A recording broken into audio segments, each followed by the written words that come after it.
आखिरी बात कि आपकी रात की एक ऑडियो जो है मेरे दोस्त मुझे सेंड कर रहे हैं, तंज भी कर रहे हैं कि आपने पहले 12 खुलाफा के नाम लिए हैं जो कुरैशी हैं, फिर उनके साथ रहीमहुल्लाह अब्दुल मलिक बिन सलमान और दीगर जो है मरवान और यजीद।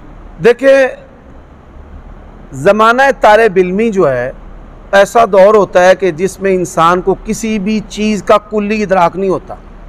वो अपने असातिज़ा को और जो उमूमी बातें उस माहौल में होती हैं, उस मसलक में गर्दिश कर रही होती हैं, वो उनको कबूल करता है। ज़माना तालिब इल्मी मेरे दोस्त हैं हकीम मोहम्मद अफजल जमाल साहब, जो शोबा मसाजिद व मदारिस गुजरांवाला शहर के नादिम हैं, और फिर उसके बाद मुश्तबा भट्ट साहब हैं, और जिन लोगों ने ये ऑडियो चढ़ाई है कि यजीद रहमहुल्लाह, वो भी जानते हैं कि ज़माने तालिब इल्मी और फिर उसके बाद शऊरी और लाशऊरी तौर पर मैंने कभी भी ये अल्फाज यजीद के बारे में अदा नहीं किए। मैं बारहा इस बात को तफसील से बयान कर चुका हूँ। लोग जानबूझकर कटिंग करते हैं और धोखा देते हैं। अल्लाह का शुक्र है, वो कटिंग भी करते हैं तो कहीं से हज़रत मुआविया का दिफा निकलता है, कटिंग करते हैं कहीं से हज़रत अली का दिफा निकलता है। अब क्या है कि इन लोगों को भी पता है कि मेरा कभी ये मौक़िफ़ नहीं रहा।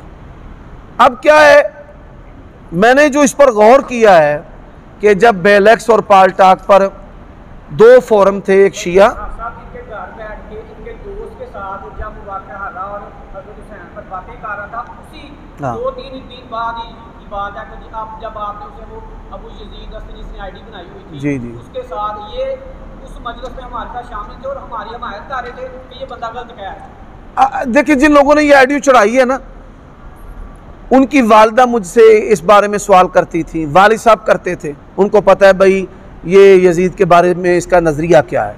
ना हम काफिर कहते हैं, ना लानती कहते हैं, ना जानवी कहते हैं। हम कहते हैं कि वो बादशाहों में से एक बादशाह था जो ज़िम्मेदार है हज़रत हुसैन की शहादत, जो ज़िम्मेदार है वाक़या अर्रा का, जो ज़िम्मेदार है बैतुल्लाह पर संगबारी का, और उसके बारे में जो सलफ़ का मौक़िफ़ है वही हमारा मौक़िफ़ है। अब होता क्या है, होता ये मैं आपको बता देता हूँ कि बाज़ चीज़ें इंसान इंटरनेट पर बेलेक्स पाल टाक उसको इस्तेमाल करते हुए पढ़ता है या बोलता है, तो उस बात को मंसूब कर देना मेरी तरफ, या तो वो सारी गुफ्तगू का स्याको सिबाक लेकर आएँ, हमेशा मेरी गुफ्तगू को काटेंगे और काट कर नशर कर देंगे। तो ये अल्फाज ना मैंने कभी तालिब इल्मी में कहे, और जिन्होंने चढ़ाई है उनको, उनके घर वालों को, उनके वालिदैन को भी मेरे नज़रिए का, मेरे मौक़िफ़ का पता है, और उसके बाद का भी पता है।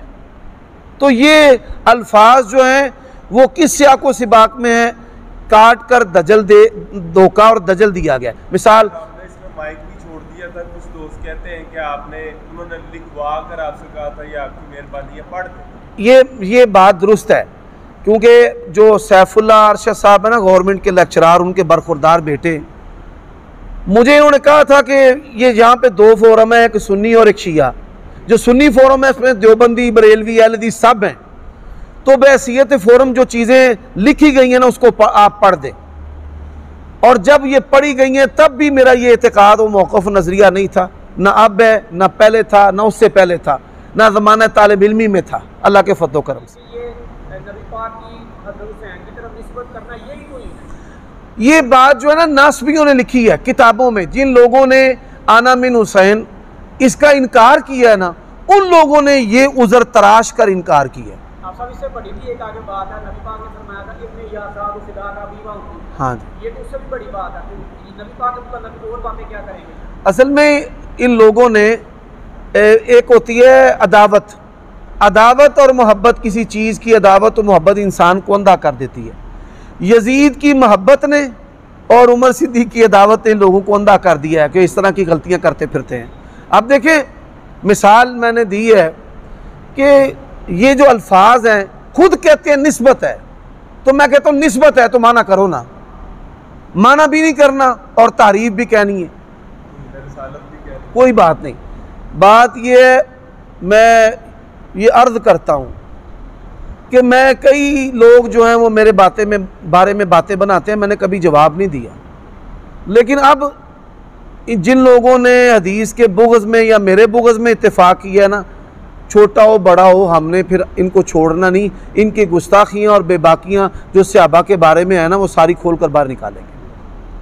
ये जो अजान की गुस्ताखी थी ना, वो हज़रत अली की औलाद के बारे में थी, और कितना मामला बना मुल्की लेवल पर, इंटरनेशनल लेवल पर।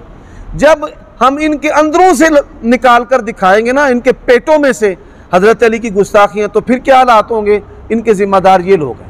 ये अल्हम्दुलिल्लाह हम सहाबा किराम के दिफा में अल्लाह की तौफीक से खुशबूदार चीज़ रखते हैं, हज़रत अली और हज़रत मुआविया, कि हमारी हमायत सहाबा किराम के साथ है और सहाबा किराम की हर ख़ता की हम तावील करेंगे अल्लाह की तौफीक और रहमत के साथ। अब पैसे जमा करना, उन पैसों को इस्तेमाल करते हुए मौलवियों को इस्तेमाल करना, ये सारी चीज़ें आपके सामने हैं। ये 36 अफराद की बात करते ना, 3600 भी अगर जमा हो जाएं, अल्लाह की तौफीक से मुझे कोई परवाह नहीं।